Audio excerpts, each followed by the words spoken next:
4টে ডিম নিয়ে নিয়েছি আমার আর আমার বরের, আর পেঁয়াজ কুচিয়ে নিয়েছি। সব মশলা পেস্ট করা হয়ে গেছে। গরম হয়ে গেছে, সামান্য একটুখানি তেল দেব, এরকম করে পোচ করে নেব, দিয়ে সামান্য একটু উপর দিয়ে লবণ ছিটিয়ে নেব, দিয়ে চাপা দিয়ে দেব। সব ডিমগুলোকেই এইভাবে ভেজে নেব। সব কটা ডিমই ভাজা হয়ে গেছে। এবার একটু বেশি করে তেল দিয়ে দিই।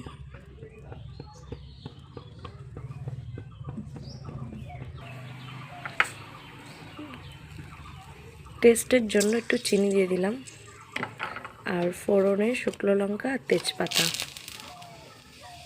পেঁয়াজটা লাল লাল করে ভেজে নেব।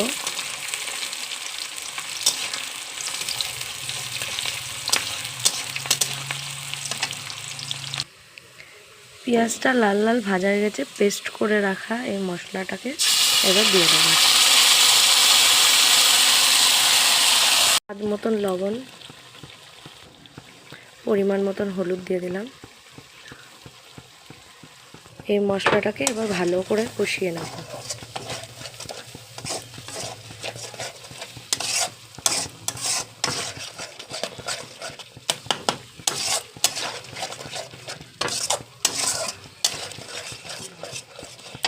ঝোল ফুটে গেছে, এবার দিয়ে দেবো ডিমের পোচগুলোকে আস্তে আস্তে ছেড়ে দেবো।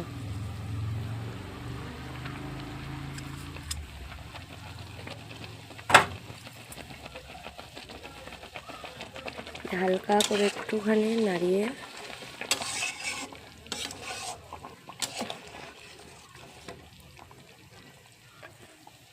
দিয়ে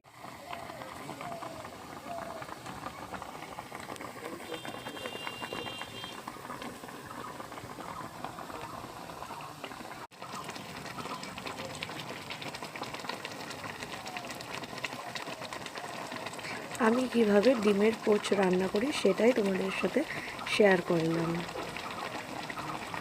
তার আগে গরম মশলা দিয়ে নামিয়ে নেব।